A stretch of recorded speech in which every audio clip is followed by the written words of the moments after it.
c'est surtout de la pensée positive dont je vais parler. William James, qui est le titulaire de la chaire de neuropsychologie de la faculté de médecine d'Harvard, nous sommes en 1890. Il tombe sur un petit livre d'un philosophe complètement inconnu, un philosophe solitaire qui vit sur son bateau, très misanthrope, et qui a écrit un petit livre qui s'appelle « Les lois du mental ». Les lois du mental ont été écrites en contestation de la pensée positive. En effet, la pensée positive s'est répandue comme une traînée de poudre aux États-Unis. Elle a été inventée par un pasteur d'une église évangélique. Donc ce qui fait naturellement que ce concept, la pensée positive, est d'origine religieuse. Elle est d'origine religieuse et faite pour la religiosité. Elle permet aux paroissiens de cette église évangélique de prolonger la vie de l'église dans la vie de tous les jours. Un guérisseur américain, bien sûr, très proche de l'église évangélique, va trouver le concept extrêmement intéressant. Et il va se l'approprier dans le sens de la santé. Autrement dit, lorsque nous avons des pensées négatives, alors nous nous exposons à la maladie. Il suffit d'avoir des pensées positives et c'est la guérison. C'est un petit peu simpliste comme démarche. Mais celle-ci est existante et elle va donner naissance à un mouvement religieux, ce qu'on appelle la science chrétienne aux États-Unis, et dans lequel vous allez trouver, y compris aujourd'hui encore, des personnalités politiques de premier plan. Je ne citerai aucun nom, mais si je vous citais les noms, vous seriez totalement surpris. En effet, ce mouvement guérisseur, chrétien, religieux, va se répandre dans les États-Unis comme une traînée de poudre. En effet, on parle partout de la pensée positive et de la pensée négative. Alors, il y a un philosophe qui est solitaire, qui vit sur un bateau, et qui est en désaccord complet avec ce mouvement. En effet, il ne croit en rien et en personne, et il va se mettre à contester le mouvement évangélique. Il va contester tout ce qui est des guérisseurs. Pourquoi ? Parce que les guérisseurs, c'est tout l'occultisme américain. C'est les loges maçonniques qui vont s'emparer de cette pensée positive et la pensée négative. Et naturellement, à partir du moment où la franc-maçonnerie va s'emparer d'un concept, il va partir comme une traînée de poudre sur tous les continents. C'est l'occultisme, c'est l'ésotérisme et c'est la magie. Voilà ce qu'est la pensée positive à la fin du XIXe siècle. Un petit ouvrage qui porte le nom des lois du mental va apparaître sur le marché américain. Il est lu par quelques personnes, mais il va tomber entre les mains de deux personnes qui, pour nous, vont avoir de l'importance. En effet, qu'est-ce que dit Prentice Mulford? Il faut cesser de parler de pensée positive ou négative. La pensée ne peut être ni positive ni négative, dit ce philosophe américain, Prentice Mulford. La pensée est une force. La pensée est une force qui se trouve dans le fond de l'esprit, qui dépend de l'esprit. Prentice Mulford croyait dans le pouvoir de l'esprit. Il croyait dans le pouvoir de l'influence de l'esprit sur la matière. Et il est en désaccord avec la pensée positive. Ce petit ouvrage va tomber dans les mains d'un jeune homme. On est dans les années, on est au milieu du XIXe siècle. Ce personnage va devenir, grâce à ce petit livre et à sa mise en application dans sa vie, il va devenir l'homme le plus puissant et le plus riche du monde. Il s'appelle Andrew Carnegie. Il faut savoir que c'est lui, Andrew Carnegie, qui est à l'origine de tout le mouvement que l'on connaît et qui va porter le nom de développement personnel. Andrew Carnegie est fasciné, il met en application les lois du mental. Alors, c'est un garçon qui est déjà pas ordinaire, Andrew Carnegie. En effet, Andrew Carnegie est un Écossais. Son père, qui est qui avait un petit artisan dans une filature en Écosse, par le fait de ne pas avoir vu le modernisme arriver directement dans la filature avec le métier jacquard. Le métier à tisser a remis en question et a fait faire faillite à tous les tout petits ateliers de filature. Le père de Carnegie fait partie de ces personnes qui vont devoir s'expatrier aux États-Unis. Aux États-Unis, c'est le rêve américain. Tout le monde croit que le fait d'arriver sur le sol américain, c'est la fortune. C'est loin d'être le cas. Le jeune Carnegie est obligé d'aller travailler, mais il est très particulier. En effet, il va travailler durement, il va être dans une situation d'esclavage du travail. À l'époque, on exploitait des jeunes pour pouvoir faire des travaux très durs. Et le jeune Carnegie se dit déjà, grâce au livre de Mulford, je vais devenir grand. Je serai un jour à la tête de grandes industries. Or, il n'est rien du tout. Il est un tout petit compagnon, il est tout jeune, et là, il va créer en fait son empire industriel dans cette situation d'esclavage du travail. Il va se rendre compte qu'il y a ceux qui sont soumis, avec des gardes-chiourmes, que l'on appelle des chefs d'équipe.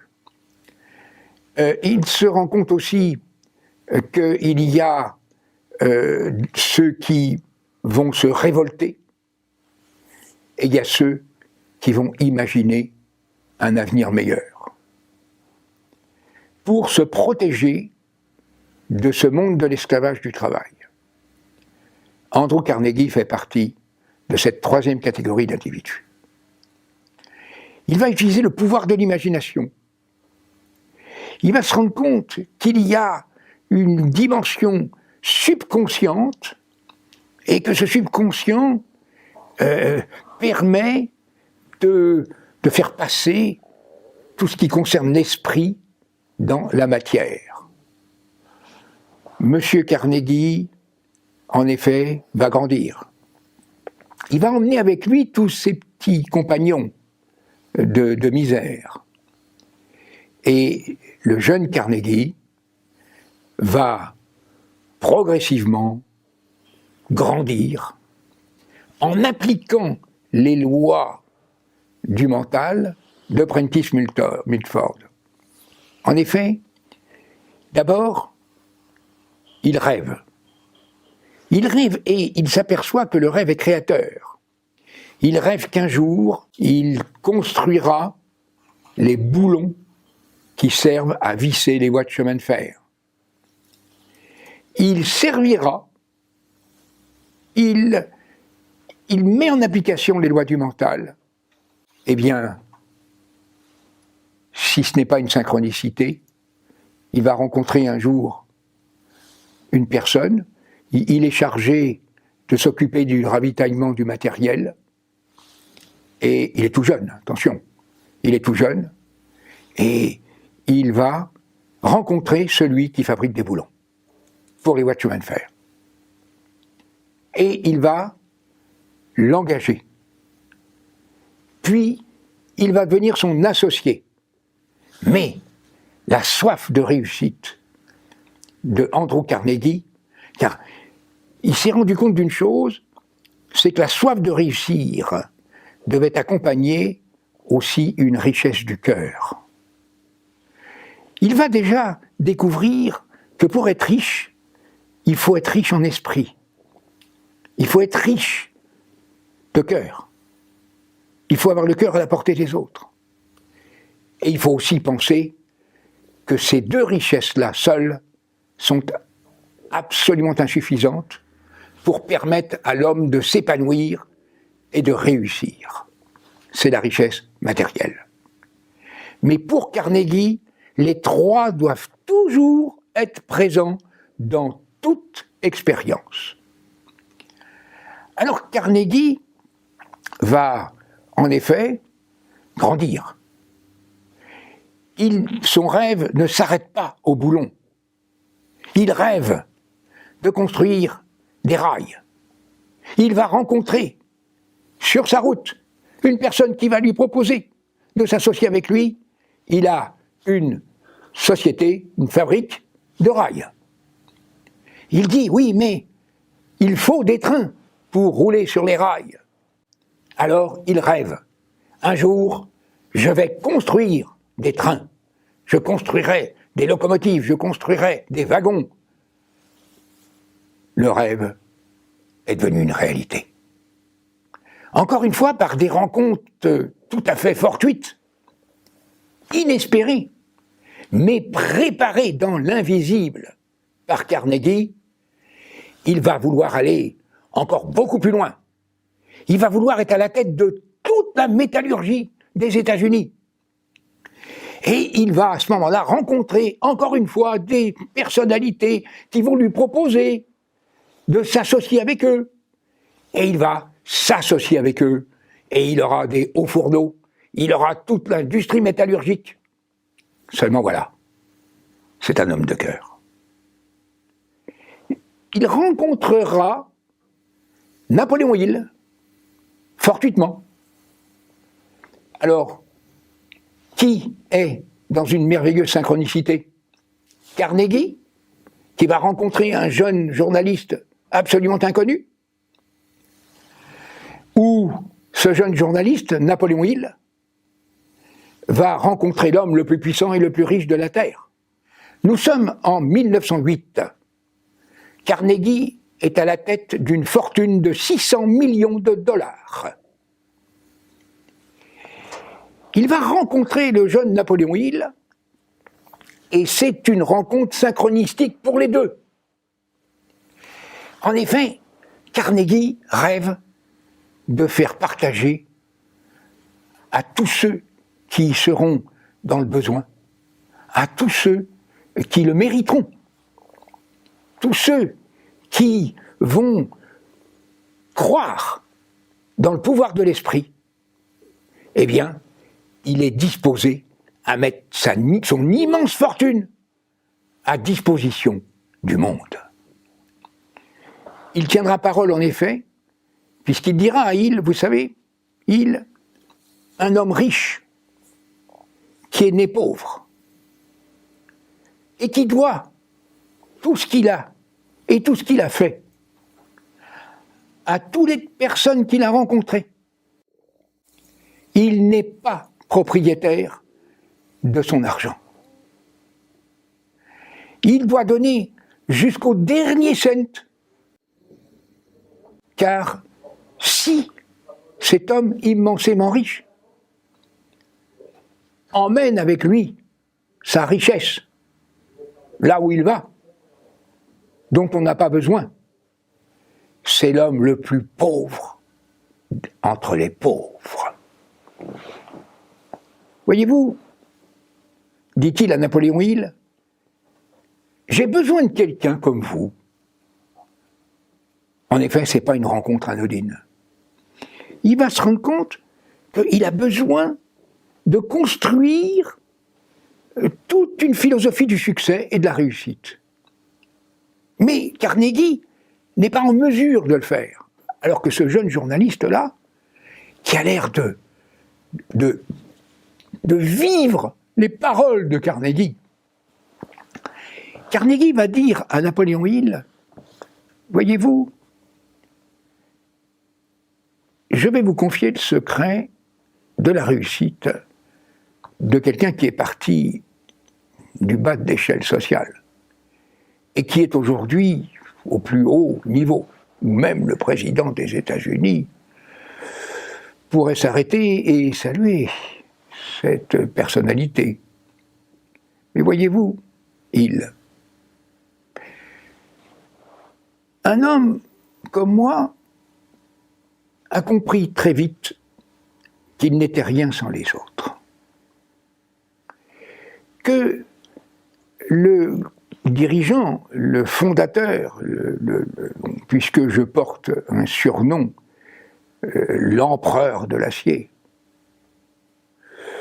eh bien l'empereur de l'acier doit être, pour construire son empire industriel, vous savez mon cher, je crois que j'ai quitté mon entreprise que j'ai créée avec d'autres, avec beaucoup d'autres, pas tout seul, bien sûr.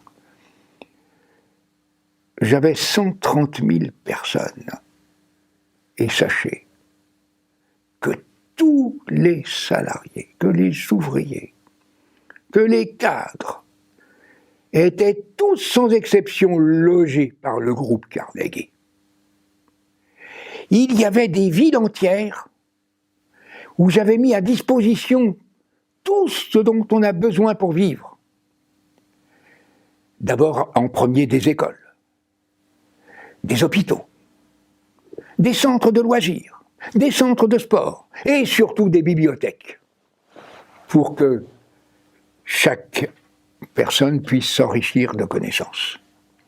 Alors voyez-vous, un homme comme moi, s'il avait à se définir, c'est pas un dirigeant d'entreprise, c'est un chef d'orchestre. Un chef d'orchestre qui a son orchestre et qui a besoin des musiciens pour pouvoir exister. Un chef d'orchestre qui serait tout seul n'aurait que des baguettes. Alors d'abord, il faut savoir qu'une entreprise comme la mienne, elle a été construite d'abord sur du solide. Autrement dit, le chef d'orchestre doit s'appuyer sur ceux qui sont dans la réalité du quotidien, dans ceux qui sont dans la productivité, dans la méthode, dans l'organisation. Mais il doit y avoir aussi d'autres personnes dans une entreprise si l'on veut qu'elle réussisse et qu'elle soit une entreprise du futur. Il faut pour cela qu'il y ait des hommes d'idées, des hommes d'imagination, des gens qui voient plus loin que les premiers. Les premiers sont là pour réaliser concrètement les choses. Ils sont là pour être les pieds sur la terre, les autres la tête dans les étoiles. Mais faites se rencontrer ces deux personnes et vous verrez combien elles sont en tension, combien elles sont en conflit. Alors il faut un chef d'orchestre. un chef d'orchestre qui préserve chacun. En effet, la personne guidée n'est pas là pour réaliser concrètement les projets. La personne qui réalise les projets n'est pas là pour avoir des idées d'avant-garde. Elle est là pour avoir une imagination constructive, une imagination pour bâtir les projets. Mais il faut aussi qu'il y ait autre chose. Pour qu'une entreprise devienne florissante, épanouie, il faut la richesse du cœur. Il faut que chaque personne qui travaille dans le groupe Carnegie, et ça a été le cas, s'est sentie exister, a été considérée, non pas pour ce qu'ils font, mais pour ce qu'ils sont.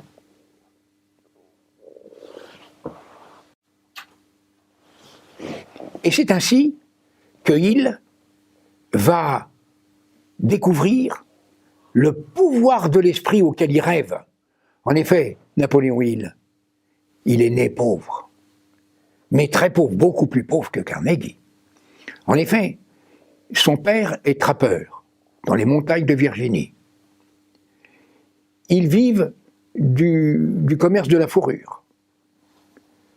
L'été, le commerce se fait rare. L'hiver, on a les fourrures des animaux. L'été, il vit de la pêche du poisson dans un grand lac de Virginie. Mais heureusement, c'est une famille nombreuse qui vivent dans une cabane de trappeurs. Napoléon Hill n'a que cet horizon-là. Heureusement, il y a le pasteur de l'Église évangélique. Car Napoléon Hill va être au fait de la pensée positive par l'Église évangélique. Mais attention, il rêve de richesse, il rêve de fortune, il envie, et il va s'apercevoir que envier ceux qui réussissent, c'est s'écarter à tout jamais de la réussite. Il envie en effet les personnes puissantes de la ville, les personnes riches, ceux qui ont fait fortune, ceux qui réussissent. Il va même, et ça se sait très peu, il va même fréquenter les voyous.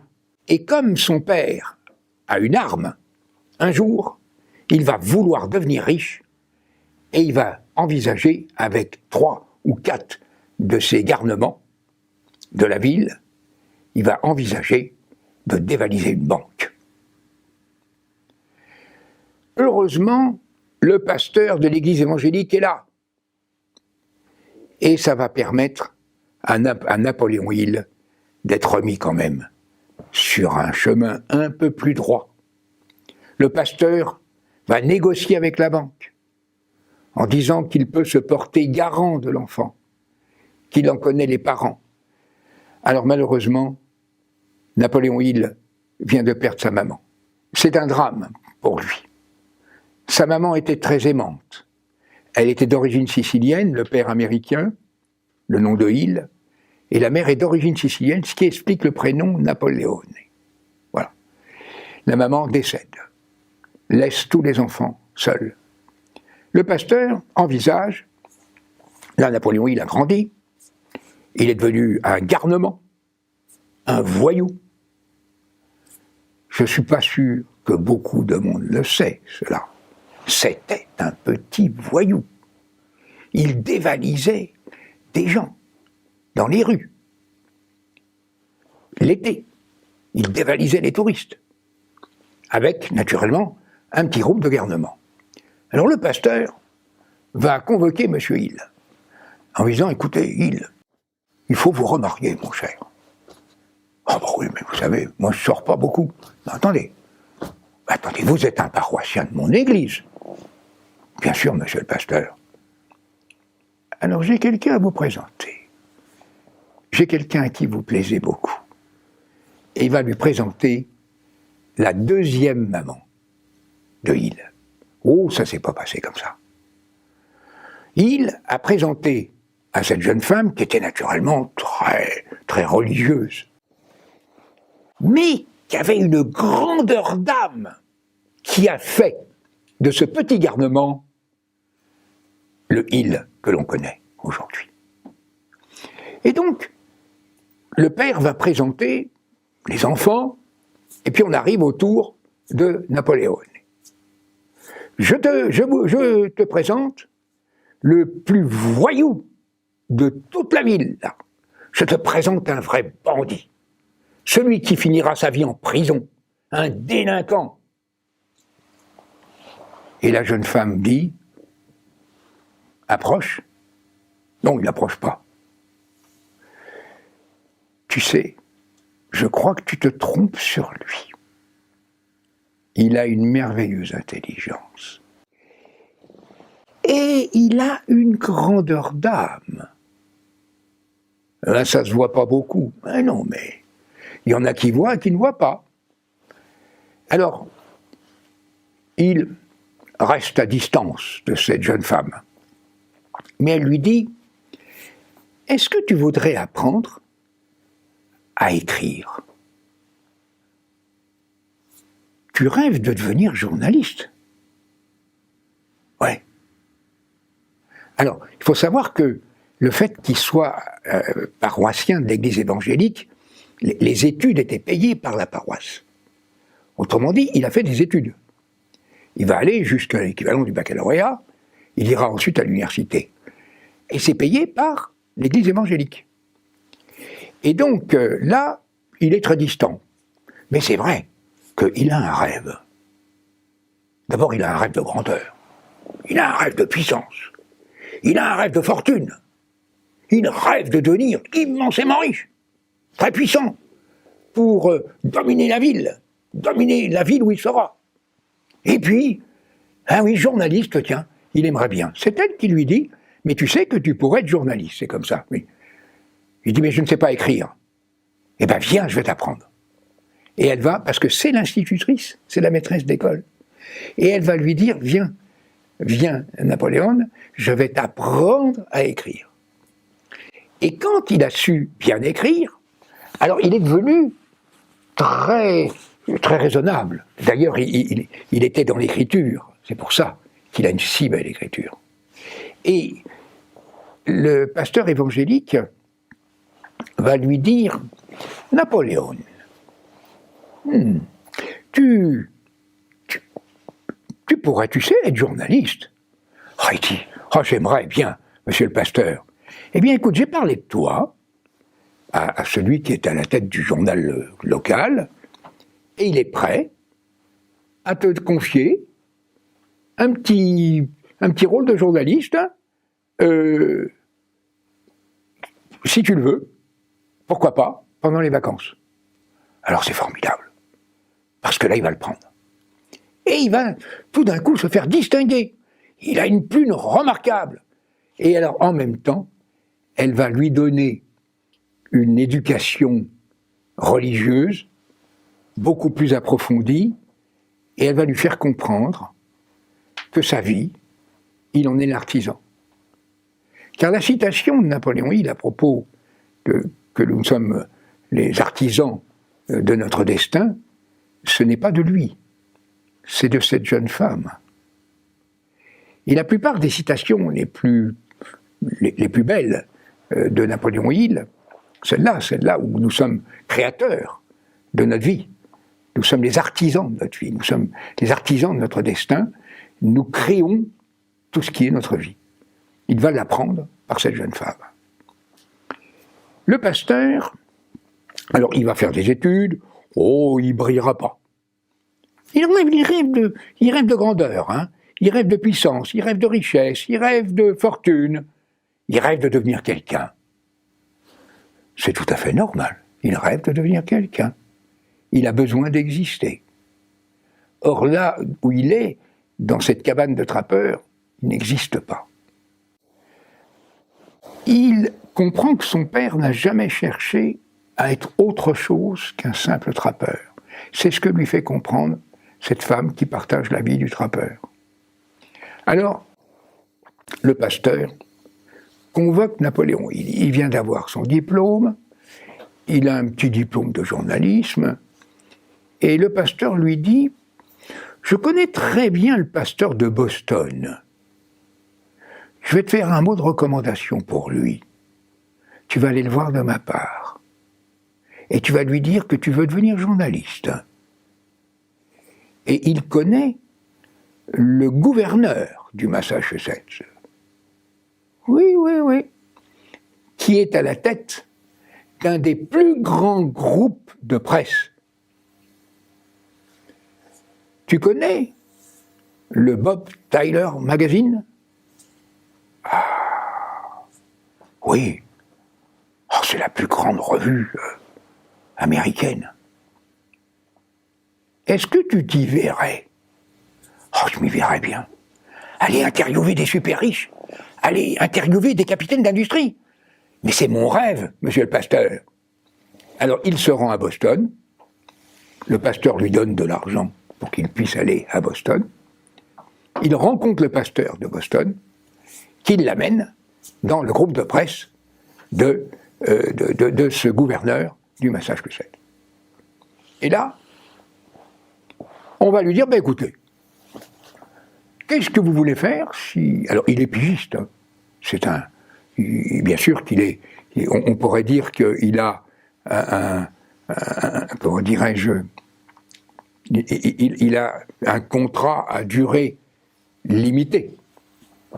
Il est pigiste. Il doit faire ses preuves.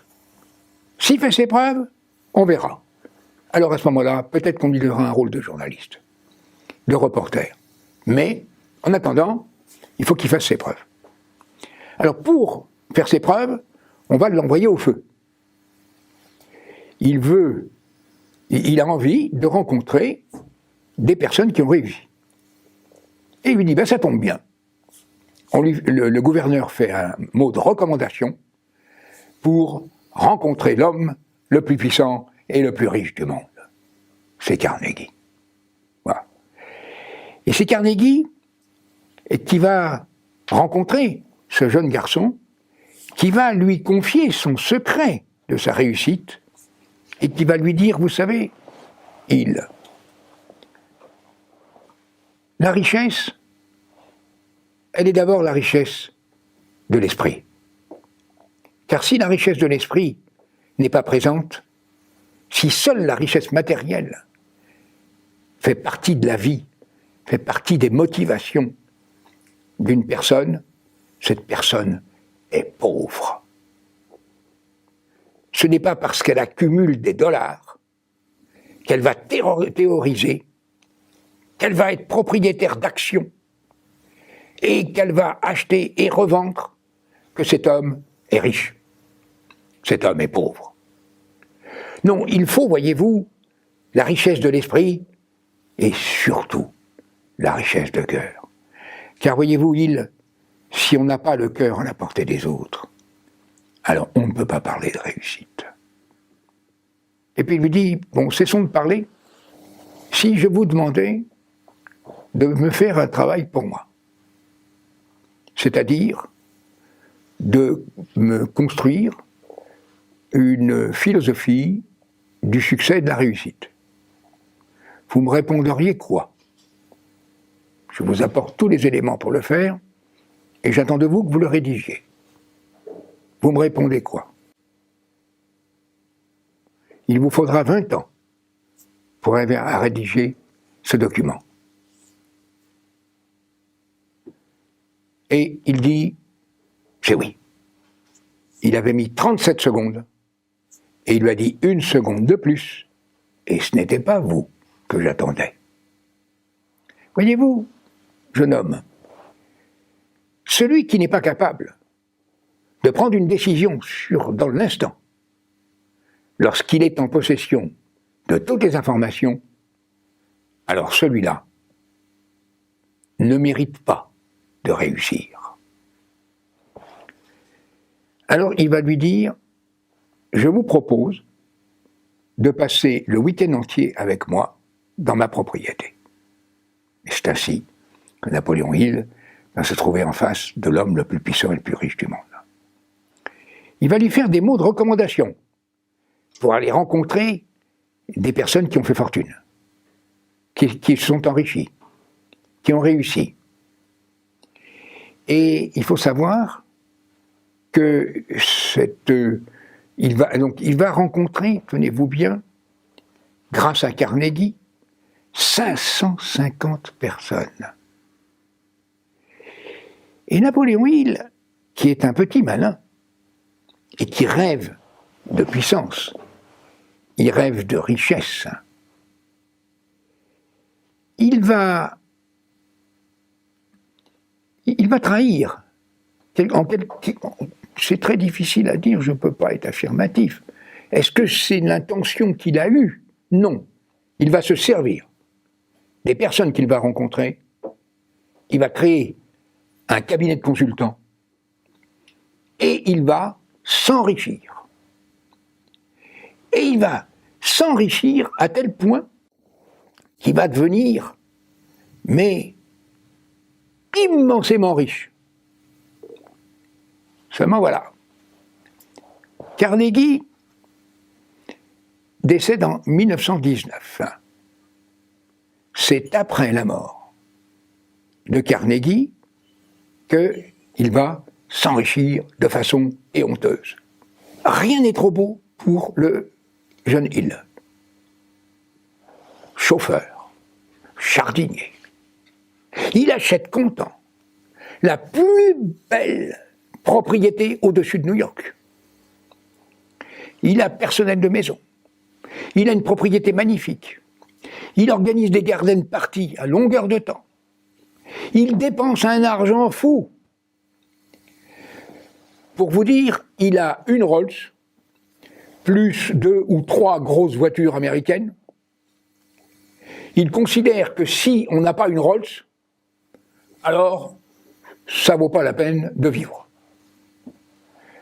Seulement voilà, on va reparler de synchronicité. Carnegie, bien sûr, n'est plus de ce monde. Nous sommes dans les années 1929. Pendant 10 ans, ça a été un enrichissement. Et il a amassé. Il est devenu puissant. Grâce aux recommandations de Carnegie, il a rencontré toutes les personnalités les plus en vue de la politique, des entreprises, des banques. Et donc, naturellement, il est dans une très grande opulence. Seulement voilà, le destin veillait. Il dépensait sans compter. La dernière garden party qu'il a faite, il a fallu mobiliser un escadron de gendarmerie pour pouvoir faire la circulation sur la route qui menait à la propriété. Tellement il y avait d'invités. C'était des invités qui venaient de partout. Je crois qu'on comptait, 200 voitures. Je ne sais pas le chiffre exact, je crois que c'est 200, je l'ai lu quelque part, cela. Et là, il va y avoir, c'est ainsi que Napoléon Hill va être dans l'obscurité la plus totale de sa vie.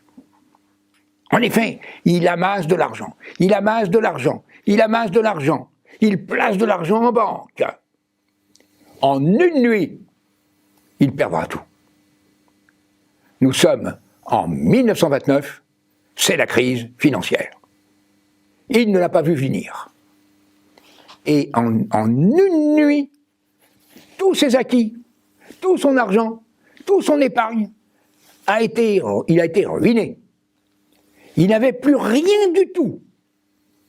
En quelques semaines, il a fallu vendre la propriété. Il a fallu tout vendre. Il a perdu tous ses clients puisque c'était la crise.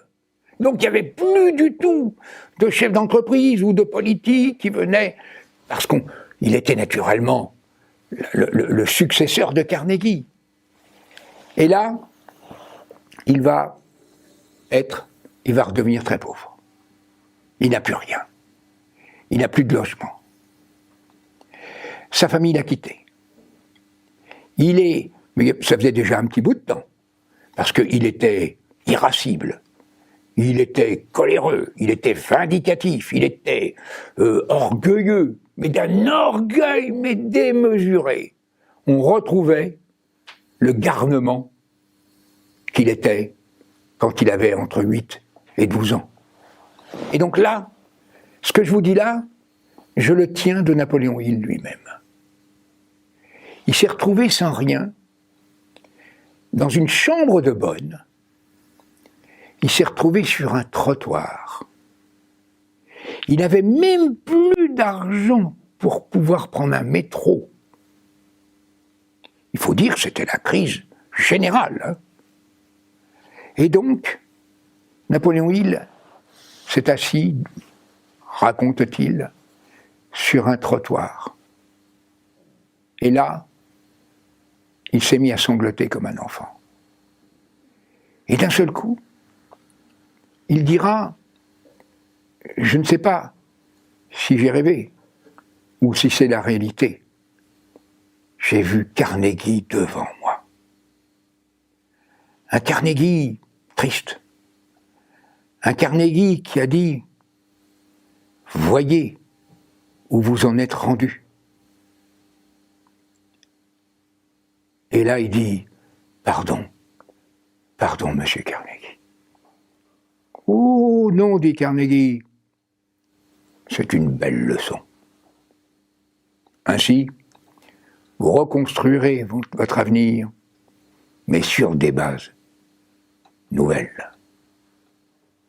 C'est ainsi que vous allez devoir quitter cette richesse matérielle unique pour découvrir la richesse du cœur et la richesse de l'esprit.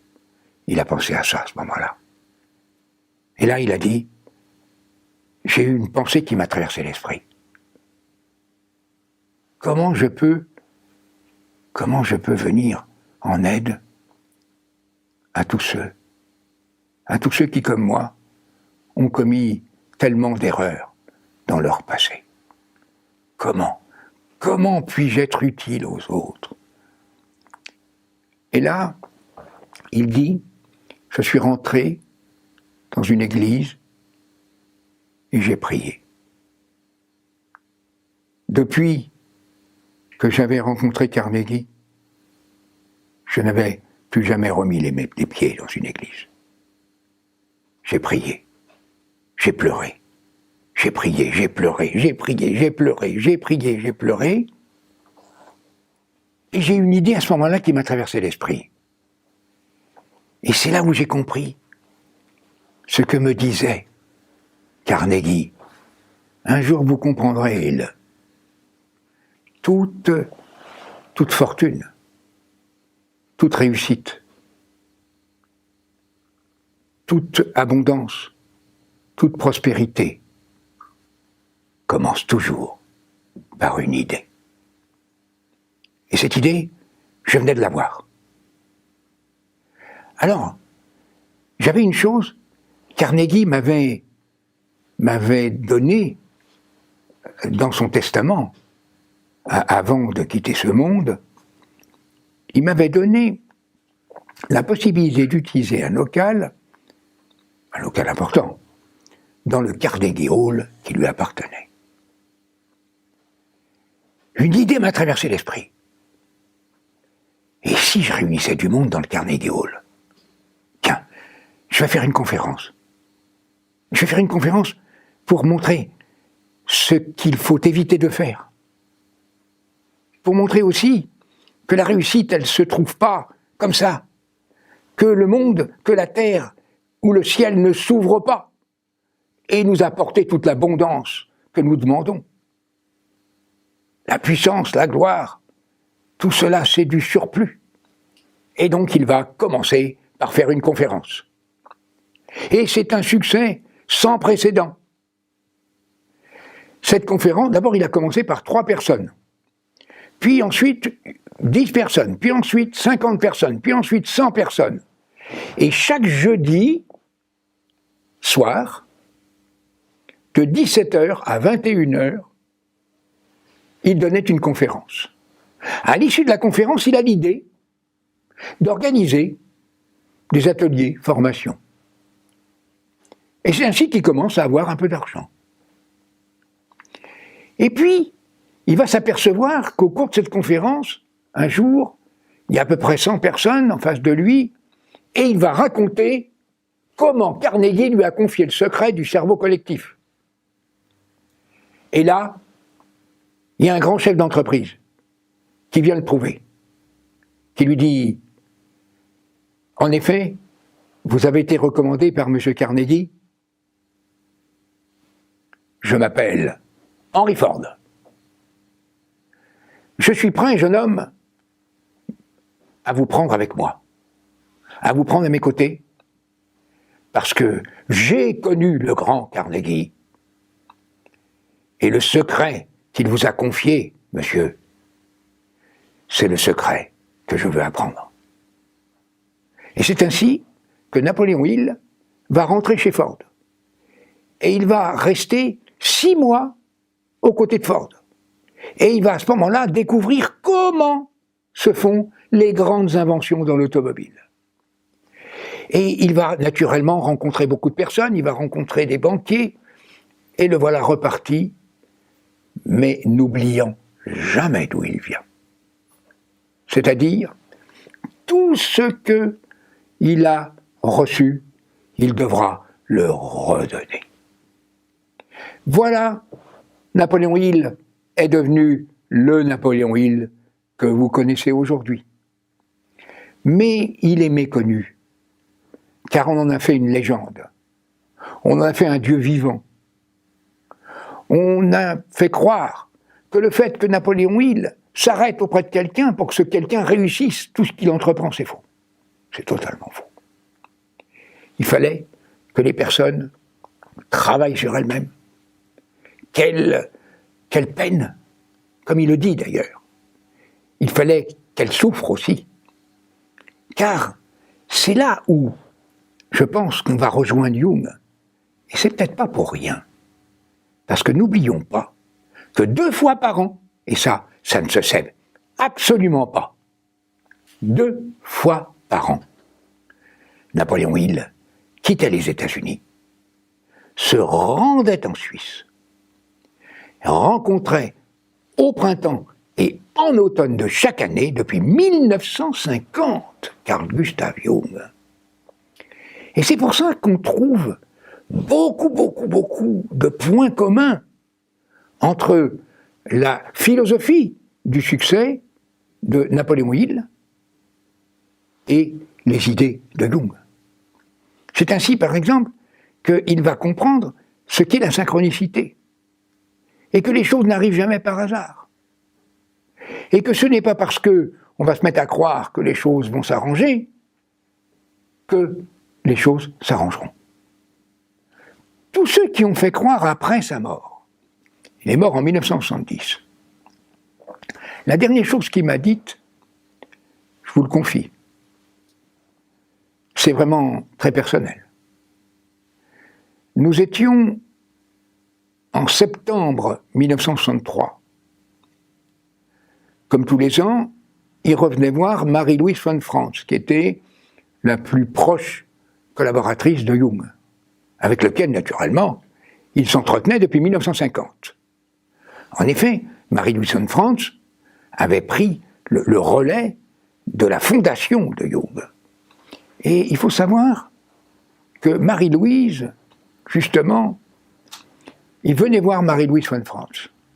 Il rencontrait tous les ans, 2 fois par an, des personnes qu'il sélectionnait, qu'il choisissait. Jung aussi, lui, choisissait. La preuve, c'est que, pour quelle raison, je n'en sais rien du tout, et je ne pourrais pas vous le dire, je ne le sais toujours pas aujourd'hui.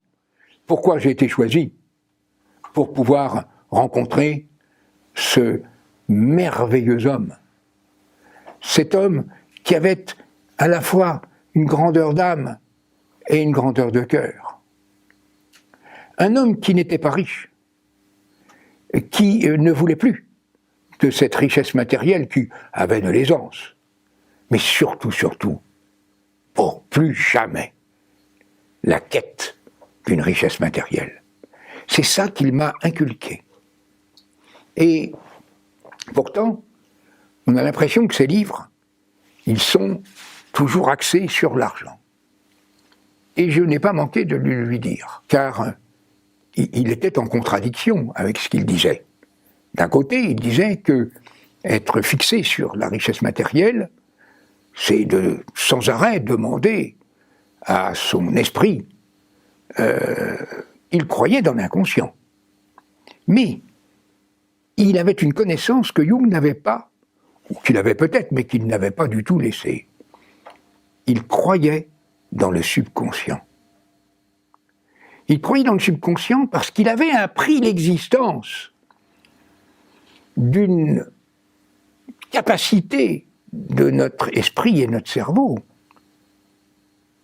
par celui qui est le fondateur de la neuroscience, William James, qu'il a rencontré de nombreuses fois et qui lui a appris l'existence du subconscient. Et quand il s'est retrouvé sans rien, alors il a travaillé avec son subconscient. Et c'est ça qu'il m'a apporté. Il m'a fait connaître l'existence du subconscient. Et c'est pour cette raison que j'ai passé une grande partie de ma vie à étudier, rechercher dans le cerveau humain ce qu'est ce subconscient. Eh bien, aujourd'hui, c'est chose faite. Il y a une partie consciente et une partie subconsciente du cerveau, pas inconsciente. Car l'inconscient se trouve à la fois dans le cerveau et hors du cerveau.